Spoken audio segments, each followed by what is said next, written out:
Buenos días, muchachos. La clase de hoy veremos la última coccidia que nos toca ver, que es eimeria. Comencemos con la clase. Las coccidias en general, pues decimos que son parásitos de gran importancia económica, ¿no?, en los animales domésticos. La mayoría de las especies pues se van a localizar en lo que es intestino. Sin embargo, algunas coccidias pues pueden afectar hígado y riñones. La transmisión se realiza por el suelo por medio de alimentos contaminados. Las especies de mayor interés en el área pecuaria pues pertenecen a la familia Eimeridae, ¿verdad? Serían las coccidias del género Eimeria. Afectan tanto bovinos, cerdos, equinos, ovinos y aves. Y pues por lo general producen diarrea con sangre. Y como se va a generar ese sangrado, pues va a haber una disminución de la hemoglobina, por lo tanto habrá anemia, extenuación y mala digestión. Luego, aquí en este caso, pues vamos a hablar de lo que es eimeria. Vamos a enfocarnos principalmente a la coccidiosis que se genera en bovinos, ¿sí? Aunque también puede haber afectaciones en ovinos, así como mencionamos que en aves, en cerdos, pero principalmente vamos a estar hablando de lo que es coccidiosis en bovinos. La coccidiosis es una enfermedad cosmopolita producida por un protozoario perteneciente a la familia Eimeridae. Es una infección intestinal que afecta principalmente a animales jóvenes entre la tercera semana y el primer año de vida, aunque puede afectar a animales mayores, ¿sí? Esto es en particular en bovinos. Se caracteriza clínicamente por producir diarrea, anorexia y deshidratación. Con anorexia nos estamos refiriendo a no tener deseos de comer o no poder comer, ¿no? El impacto económico está asociado a la disminución en el consumo de alimento, baja conversión alimenticia, baja ganancia de peso y en casos severos puede llegar a ocasionar la muerte en los animales afectados. Esto es, les digo que en bovinos. La coccidiosis pues ha tenido como que gran relevancia por eso, por los impactos económicos que puede llegar a tener en un sistema de producción en bovinos. Porque eimeria es una coccidia que se establece su infección en lo que es el intestino. Ahí pues como va a penetrar la mucosa epitelial y subepitelial, va a producir alteraciones en lo que es absorción de alimentos. Entonces va a evitar que se absorban esos alimentos. Por lo tanto, ocasiona en los animales que haya una baja en el consumo de alimento también, pues por la infección que tienen, una baja en la conversión alimenticia, una baja en la ganancia de peso, pues porque no está permitiendo la absorción de los nutrientes dentro de ese intestino, y como ocasiona diarrea con sangre, pues eso puede ocasionar anemia y otras alteraciones en el organismo. Los bovinos en sistemas intensivos están más expuestos a sufrir esta parasitosis debido a que pues al estrés que sufren y al hacinamiento, es decir, qué tan juntos o qué tantos animales tienes dentro de un corral o de un lugar en específico. Eimeria suerni y Eimeria bovis son las especies con mayor grado de patogenicidad en bovinos que producen alta morbilidad y mortalidad asociadas a diarreas con mucosa y sangre, ¿sí? Hay varias especies de eimeria, pero nosotros las que nos interesan principalmente que pueden causar coccidiosis en bovinos son Eimeria suerni y Eimeria bovis. También pueden ocasionar desórdenes reproductivos en el caso de eimeria en bovinos. Esos desórdenes pueden ser ovario inactivo, aborto, endometritis, retención placentaria, prolapso vaginal o uterino. ¿A qué se deben esos desórdenes reproductivos?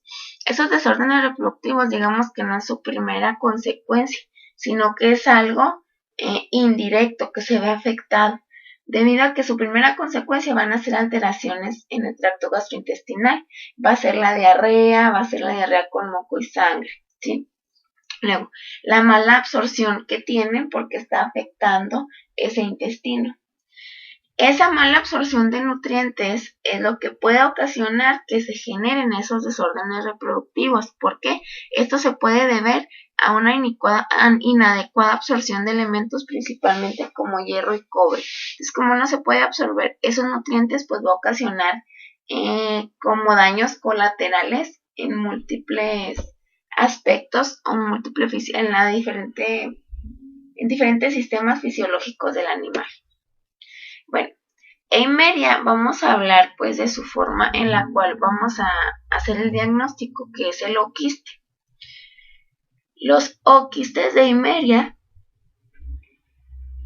van a tener forma esférica, oval, elipsoidal o subesférica. La pared está caracterizada porque está formada por una o dos capas y está limitada por una membrana. Los oquistes de Eimeria se caracterizan porque tiene 4 esporoblastos dentro de cada oquiste y dentro de cada esporoblasto va a tener 2 esporozoitos. Esos esporozoitos se dicen que tienen forma de coma.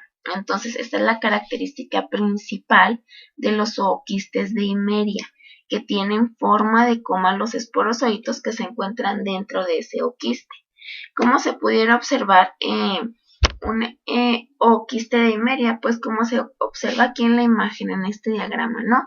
Vemos que es un oquiste que cada uno va a tener 4 esporocitos, que son lo que estamos viendo aquí. Cada esporocito contiene 2 esporozoitos y en ocasiones también pues tienen ese gránulo polar. Aquí pues tenemos un diagrama, ¿no?, de cómo se observarían los oquistes de diferentes especies de Eimeria. Les digo que hay muchas especies de Eimeria y esas pues pueden afectar tanto a bovinos o a ovinos o a aves, ¿no? Pero a nosotros las que nos interesan principalmente en el caso de bovinos son Eimeria suerni, que es la H, que es este que tenemos aquí, este oquiste, y Eimeria bovis, que es la B, que es este que tenemos aquí. Luego, pues aquí nos están mostrando pues los oquistes ya esporulados de todas estas especies de Eimeria elipsoidalis, aquí pues hasta podemos comparar los tamaños, ¿no? Que hay unos mucho más grandes que otros. Eimeria cilíndrica, Eimeria subesférica. Ay, perdón, ahorita que les dije que era bovis, esta no era esta, perdón. Eimeria bovis, Eimeria alabamensis, Eimeria canadensis, Eimeria buckinonensis, que es la G, la que está así súper grande, la H, que es Eimeria suerni, que es la que ya habíamos comentado, la I, que es Eimeria pellita, la J, que es Eimeria brasilensis, la K, que es Eimeria womigensis, y finalmente la L, que es Eimeria auburnensis, ¿sí? Entonces les digo, a nosotros la que nos va a importar es Eimeria bovis y Eimeria suerni. Luego, esto que decíamos que los esporozoitos tenían forma de coma, pues los pudiéramos ver de esta manera a los oquistes de Eimeria. Aquí, si nosotros lo vemos mediante una morfología, pues tal vez no podamos distinguir qué especie es, pero podemos distinguir que el género de la coccidia. Y vamos a decir, mira, como tiene esos 4 esporocitos y cada uno tiene 2 esporozoitos, entonces estamos hablando que es Eimeria. Tiene una doble capa su oquiste, como se puede observar aquí. Sin embargo, así a simple vista, pues no podemos identificar qué especie es, ¿no? Aquí, pues claro, se ven diferentes como los tamaños de esos oquistes, pero los estamos viendo en comparación porque están todos juntos. Si tú en una muestra de esas llegas al laboratorio, observas al microscopio esto, pues no vas a saber si hay comparación, ¿no? Si esto cuánto mide en realidad o esto de qué tamaño es.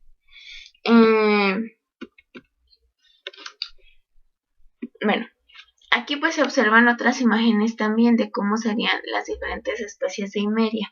Nada más que estos oquistes se obtuvieron cuando se hace un cultivo de esos oquistes, o sea, se toma una muestra de heces, luego en el laboratorio se pueden hacer crecer en diferentes medios con diferentes técnicas y después podemos ver pues la presencia de esos oquistes. En el caso de Eimeria bovis pues se pudiera observar de esta manera. En el caso de Eimeria suerni pues aquí como se ve. Esa sería Eimeria cilíndrica, Eimeria ellipsoidalis, Eimeria auburnensis y Eimeria pellita, ¿sí? Bueno, entonces ya dijimos que Eimeria es, pues va a afectar, ¿no?, a todas estas especies. Luego, se localiza principalmente en el intestino, pero en ocasiones puede llegar a otros órganos. La transmisión se va a realizar por medio del suelo, por medio de alimentos contaminados, y su principal signo que se va a notar es la diarrea, ¿no? Bien, entonces, nosotros vamos a explicar ahora cuál es el ciclo de vida de esa Eimeria, de esa coccidia. Lo primero es que en esta ocasión pues no vamos a necesitar de un huésped intermediario para que se pueda desarrollar las múltiples fases del parásito. Únicamente en un solo huésped puede desarrollar todo el ciclo de vida.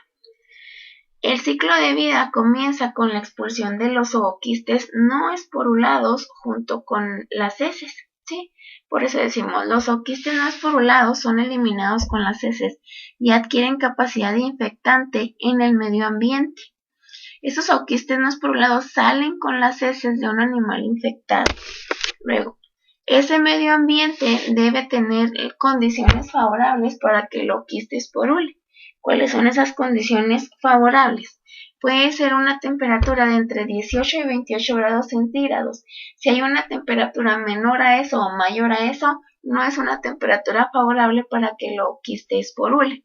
Luego debe haber una humedad muy alta en el ambiente para que esos oquistes no esporulados puedan llegar a esporular, es decir, que formen esporogonias. Luego que se formen esos esporoquistes que estábamos hablando, también llamados esporozoitos, esporocistos, que es aquí, que son los esporoquistes, los 4 que mencionábamos en el oquiste, y cada uno de esporoquistes pueda contener 2 esporozoitos. Entonces, todos los que veíamos aquí, esos zooquistes, pues ya son ooquistes esporulados, ¿verdad? Porque ya tienen el esporozoito. Si se fijan aquí, cuando estamos cultivando esos zooquistes, todavía no están esporulados porque no se les ve dentro esos esporozoitos. Entonces, los zooquistes no esporulados salen por las heces. Cuando caen al medio ambiente, en condiciones de temperatura y humedad favorables, van a esporular, es decir, se va a formar la esporogonia, van a formar esporoquistes y van a tener esporozoitos cada esporoquiste. Esos zooquistes, una vez que se vuelven esporulados, pues ya son la fase infectante para un nuevo huésped, que al ingerirlos por vía oral se va a infectar. Luego, en el huésped que los ingirió por vía oral, esos zooquistes, como ya vimos o ya veíamos, pues tienen una doble capa y es muy gruesa.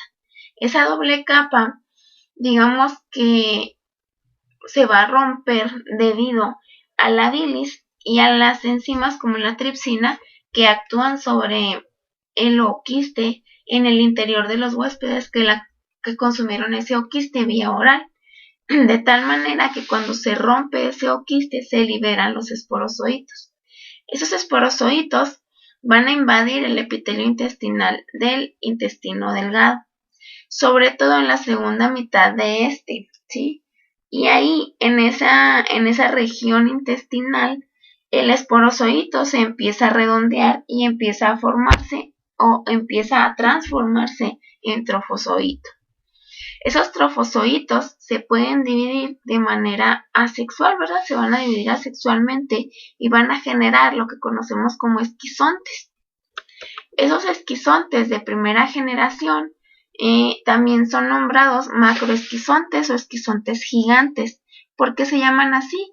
Porque son de gran tamaño y van a contener miles de merozoitos.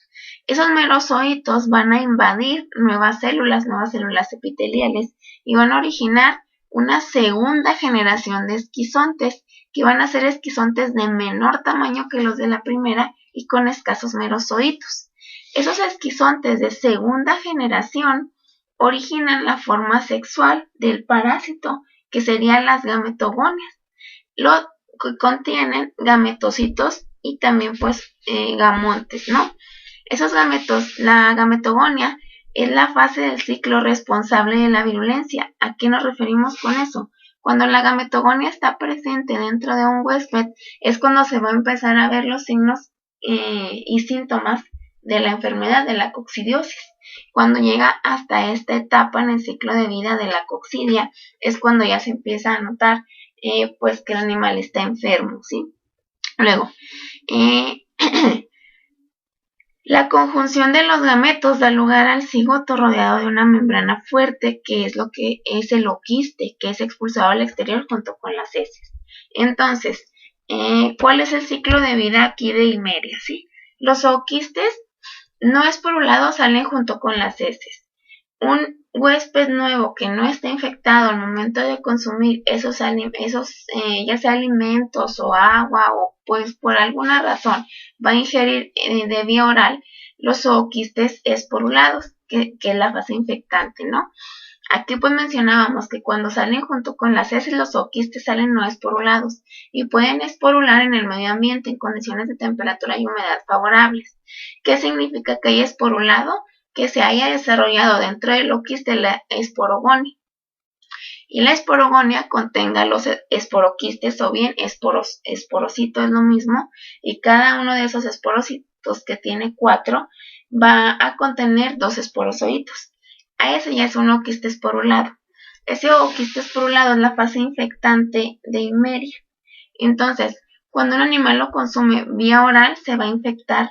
Cuando ese oquiste entra en contacto con secreciones como la bilis y con enzimas como la tripsina dentro del huésped que lo ingirió, esa oquiste va a romper su doble capa y va a liberar los esporozoitos, los cuales son capaces de invadir el epitelio intestinal delgado. Ahí empiezan a redondearse y se van a transformar en trofozoitos. Esos trofozoitos se van a empezar a dividir de manera asexual, es decir, en forma de esquizogonia, y van a originar los esquizontes. Los esquizontes de primera generación son macroesquizontes, los cuales pueden contener miles de merozoitos.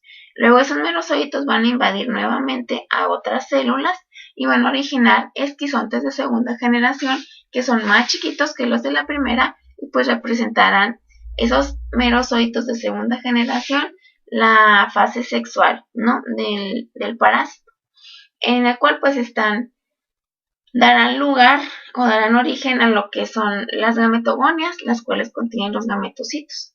Esos gametocitos pues se va a fusionar, ¿no? El masculino con el femenino y se va a formar un cigoto.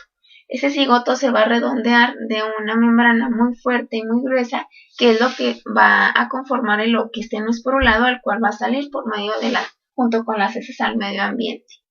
Luego, mencionábamos que cuando se forma la gametogonia, pues esa estructura es la fase responsable de la virulencia de Himmeria, ¿no? Que es cuando se va a empezar a notar, se van a empezar a notar los signos y síntomas de la enfermedad. Aquí pues tenemos un diagrama en el cual se está representando ese ciclo de vida.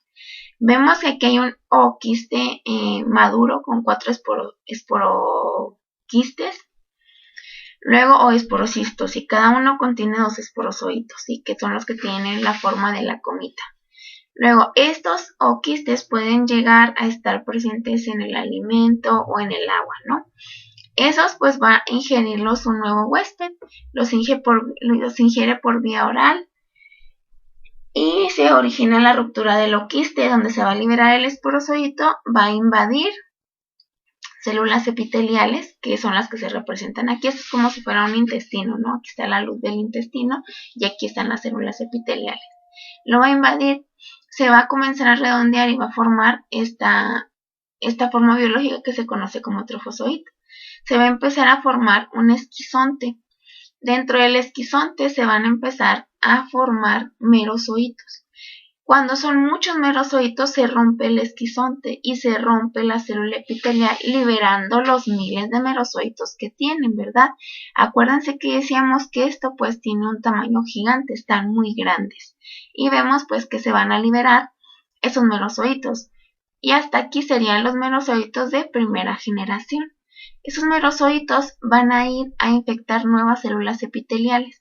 Se forma el trofozoito, se vuelve a formar un esquizonte maduro con merozoitos, y esos merozoitos son los merozoitos de la segunda generación, que igual cuando son muchos, pues se van a acumular dentro del esquizonte, van a generar la ruptura del esquizonte, y esos merozoitos darán lugar a lo que conocemos como microgametos y macrogametos, que son los gametocitos. Ese microgamonte inmaduro se va a transformar en un microgamonte maduro. Luego, dentro del microgamonte maduro se van a desarrollar muchos microgametocitos, ¿sí? Un microgameto, los cuales son capaces de fertilizar a los macrogametos. De esa manera, cuando se unen y se fertilizan, se forma un cigoto. A ese cigoto se le va a formar alrededor de él una doble capa muy gruesa, y así se va a formar un oquiste. Ese oquiste inmaduro sale de la célula epitelial, la rompe, y ese oquiste inmaduro puede ser liberado al medio ambiente junto con las heces del animal. Aquí pues vemos otro diagrama de lo que es el ciclo de vida de Eimeria, que es básicamente lo mismo que veíamos en el diagrama anterior. Vemos que en el día 0 lo que sucede es que pues bueno, va a entrar aquí, pues ya tenemos el oquiste, ¿no?, que va a penetrar en el intestino. Vemos que ese oquiste se va a romper por acción de lo que era la bilis y la tripsina. Se van a liberar los esporozoitos, bueno, se liberan los esporoquistes, que también se rompen, y se liberan los esporozoitos, los cuales van a invadir células intestinales. Esos esporozoitos se van a redondear y van a transformarse en trofozoitos. Luego van a formar esquizontes, van a formar merozoitos de primera generación, los cuales son capaces de infectar nuevamente células nuevas y pues de poder repetir el ciclo, ¿no? Y se van a formar esquizontes de segunda generación. Los de segunda generación originarán los gametos masculinos y femeninos, los cuales se van a fusionar o se van a juntar y van a desarrollar un cigoto y un oquiste inmaduro, el cual va a salir junto con las heces. Ese oquiste inmaduro pues es un oquiste no esporulado que se encuentra en el medio ambiente, en el cual se puede esporular teniendo las condiciones de temperatura, humedad y oxígeno adecuadas. Ese oquiste esporulado, entonces decimos que es la fase infectante para que un nuevo huésped lo consuma y lo pueda llegar a infectar. Aquí pues vemos un poquito como más en detalle lo que es la coccidiosis en bovinos. Pues aquí mencionamos, ¿no?, que un esporoquiste que esté en el medio ambiente tiene que esporular para llegar a ser infectivo, ¿verdad? Entonces, este bovino lo va a consumir por vía oral. Ese esporoquiste, aquí nos dice, el becerro ingiere la fase infectiva del esporoquiste, con el cual se liberan esporozoitos dentro de las células intestinales. Se van a desarrollar y se va a multiplicar de manera sexual para producir merozoitos, que es lo que tenemos aquí. El esporoquiste se rompe y se liberan los esporozoitos. Luego, aquí en las células intestinales, pues las va a invadir ese esporozoito, se va a redondear, va a formar un trofozoito, va a generar esos merozoitos, los cuales pues se liberan y van a infectar nuevamente a otras células epiteliales. Esos son los merozoitos de primera generación. Nos dicen, los merozoitos de primera generación son liberados a partir de la ruptura de las células intestinales e invaden células vecinas, entonces se van a multiplicar, ¿sí? Esos merozoitos los de primera generación van a originar merozoitos de segunda generación, que se van a diferenciar en lo que son gametos masculinos y femeninos, y los gametos masculinos van a fertilizar a los femeninos para formar un cigoto. Ese cigoto dará lugar a un oquiste, el cual se va a liberar junto con las heces al medio ambiente. Todo esto sucede dentro del hospedero. Luego ese oquiste inmaduro sale junto con las heces. El oquiste no es esporulado bajo condiciones correctas del clima o medioambientales, que pueden ser calor, que es temperatura, humedad y oxígeno, puede llegar a esporular y entonces una vez que esporula pues ya se convierte en infectivo. Esto puede tomar aproximadamente una semana o puede llegar a tomar un año, ¿sí? Eso es algo importante, que los oquistes no esporulados pueden llegar ahí a sobrevivir ahí al medio ambiente pues por mucho tiempo, pueden llegar a convertirse en oquistes esporulados durante en 7 días o bien hasta un año pueden durar para llegar a transformarse en oquistes esporulados. Es decir, se mantiene viable hasta 7 días o bien hasta un año. Luego, les digo, nosotros ahorita pues estábamos hablando básicamente de las coccidias que infectan bovinos y decíamos que las de principal importancia van a ser Eimeria suerni y Eimeria bovis. Sin embargo, existen otras especies de Eimeria que pueden afectar a bovinos, como puede ser Eimeria lavamensis, auburnesis, brasiliensis y elipsoidalis. En el caso de ovinos y caprinos vamos a encontrar que pueden infectar a estos animales Eimeria asata, grandalis, gilruti granulosa, hawkinsi, intricata, ninaloliakimove, pálida, parva, gonzalesi, aroloingui y quistenseni,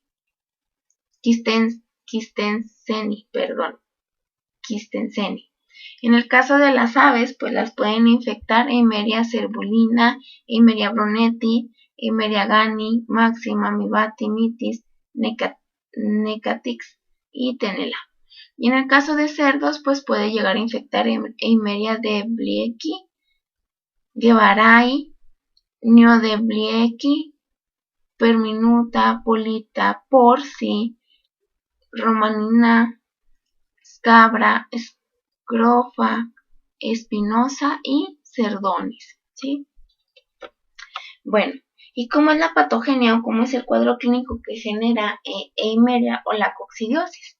La coccidiosis bovina se presenta principalmente en animales jóvenes de 3 semanas a 1 año de edad, aunque se ha visto que pueden desarrollar casos clínicos becerros de más de 1 año de edad.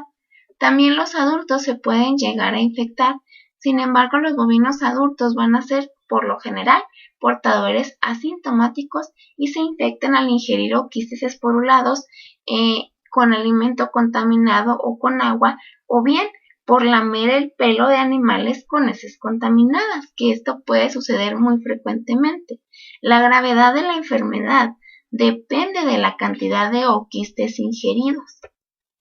La patogenia o los signos y síntomas que se ven en un animal infectado o que padece coccidiosis se deben a la destrucción de las células epiteliales en distintas partes del intestino, lo cual va a depender del número de oquistes ingeridos, del potencial de producción de la especie implicada, del efecto de la superpoblación en la localización exacta del parásito, ¿sí? Así, las especies que se desarrollan subepitelialmente provocan lesiones más graves.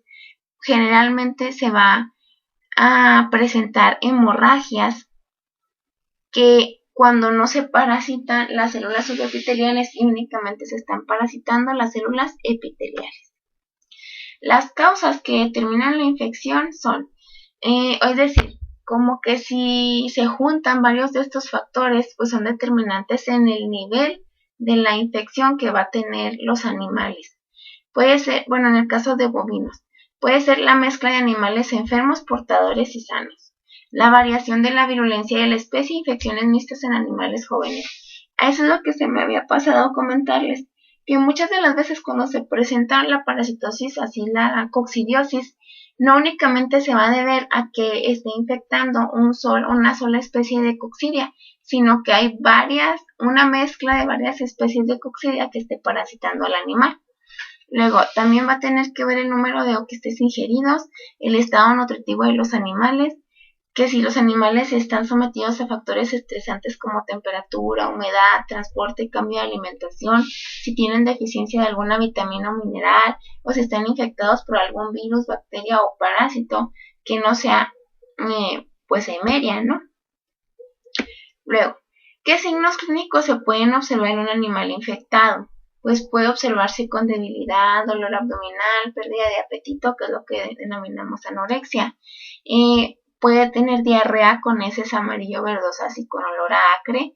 Esas heces se pueden acompañar con tenesmo. Tenesmo es como la sensación del intestino, como de evacuar las heces, pero cuando se termina de evacuar, sientes, bueno, en el caso de los animales, no sienten como que no han vaciado por completo el intestino, como que hay inflamación en el intestino y se siente esa sensación. También pueden tener pérdida de peso, anemia, emaciación e infecciones secundarias, especialmente neumonía. La emaciación es la pérdida de peso excesiva cuando está perdiendo peso debido a una enfermedad. Y pues infecciones secundarias, o sea, el hecho de que esté infectado con coccidias, eso representará como que sea la infección primaria, hace al animal más susceptible de que luego patógenos oportunistas vengan y lo ataquen y que se generen en ellos infecciones secundarias, como la neumonía.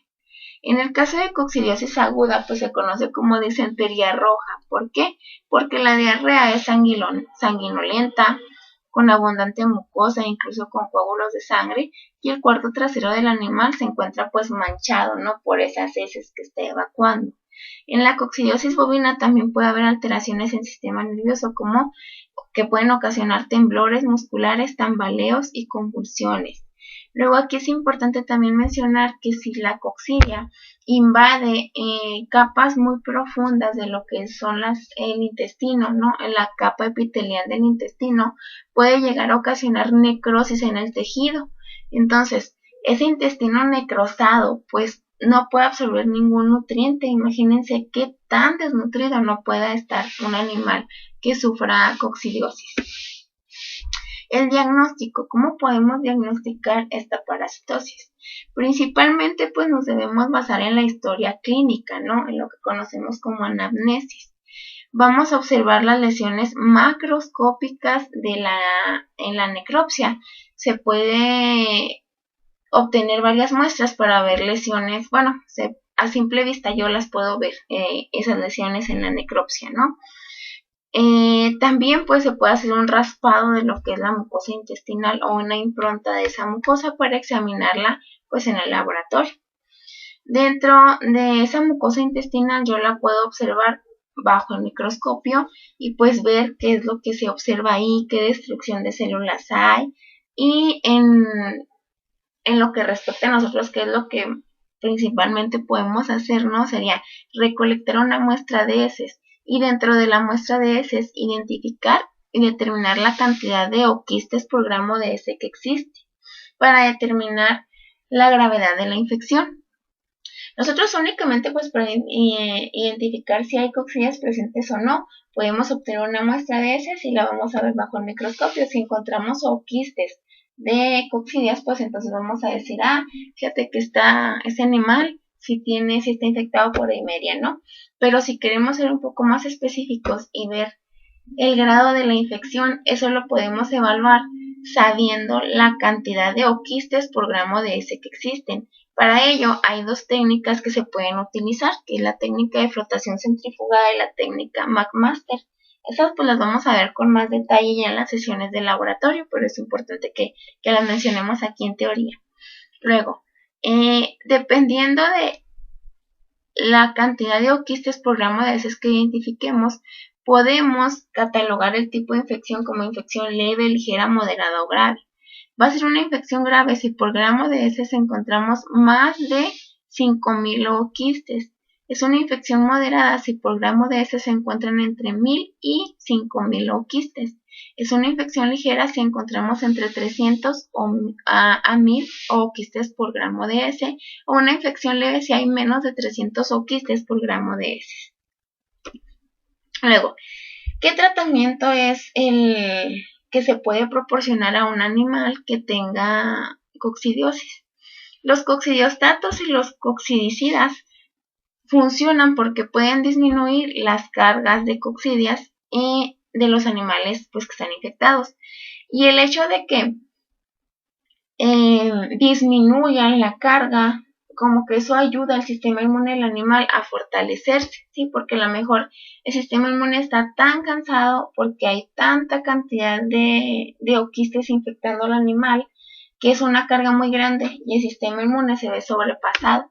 Sin embargo, si se utilizan coccidiostatos y coccidicidas, va a bajar la carga parasitaria, es decir, disminuye la cantidad de coccidias presentes y entonces el sistema inmune como que se recupera y pues es suficiente el sistema inmune que hay para atacar una menor cantidad de coccidias. Sin embargo, pues se recomienda utilizar principalmente sulfas.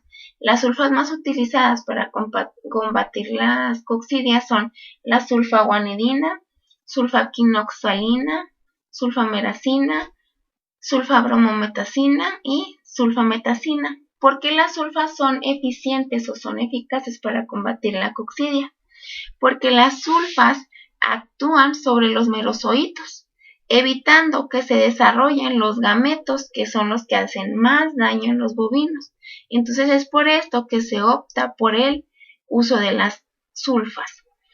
Luego también se ha visto que si se inicia el tratamiento con sulfas 13 días después del inicio de la infección, los resultados son satisfactorios, porque igual puede tener mucho tiempo ya infectado el animal y después de mucho tiempo empezamos con el tratamiento de sulfas, obviamente que no va a tener la misma efectividad que si nosotros lo tratáramos pocos días después de la infección primaria.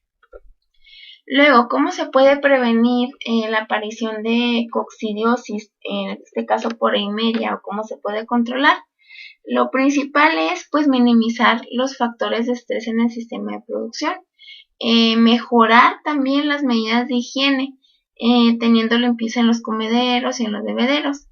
También pues se recomienda utilizar algunos desinfectantes tales como cloruro de mercurio, proclorito de sodio, fenol, formaldehído u otros que pueden inhibir o destruir la esporulación. Aplicar en la rotación de pastos, evitar mezclar los animales de diferentes edades. En las explotaciones los comederos y bebederos deben colocarse sobre una base pues para evitar la contaminación fecal, ¿verdad? Y pues por esta clase esto sería todo. Vimos el tema de eimeria que va a ocasionar coccidiosis, principalmente coccidiosis bovina, ¿verdad? Entonces, la clase de mañana vamos a ver anaplasmosis y con eso cerraríamos las parasitosis ocasionadas. Bueno, más bien con esto cerramos las parasitosis ocasionadas por protozoarios del grupo apicomplexa, porque ya habíamos mencionado que anaplasma es una bacteria, sin embargo la vamos a ver el día de mañana, lo vamos a incluir el tema de anaplasmosis porque es un tema recurrente y es un cuadro que se presenta muy frecuentemente en bovinos. Entonces, si se fijan, pues ya llevamos así como que bastantes parásitos vistos. Hasta ahorita, pues que vimos Plasmodium, Toxoplasma, Babesia. Y luego pues empezamos a ver las coccidias, que fueron Neospora, Cryptosporidium y ahora eimeria, ¿no? Entonces, ya llevamos varios parásitos vistos. Espero que pues todos recuerden o sí estén recordando todos los parásitos que ya hemos visto a lo largo de la clase, ¿no? Que son todos estos que hemos visto, que es Babesia, Toxoplasma gondii, Plasmodium, eimeria, Neospora y Cryptosporidium. Y les digo que ya la clase de mañana veríamos únicamente anaplasmosis marginales y con eso terminamos el tema de protozoarios y comenzaríamos a ver un nuevo grupo de parásitos. Les agradezco su atención, muchachos. Y hay otra cosa que se me había pasado decirles. No les he subido la presentación esta de apicomplexa ahí en la plataforma. Y se las voy a subir ya hasta que completemos el tema de anaplasmosis hasta mañana, ya que ya hemos visto todo esto, se las subo ahí ya toda junta, ¿sí? Bueno, entonces les agradezco su atención, espero que tengan un buen día, una buena tarde y pues nos vemos el día de mañana. Muchas gracias.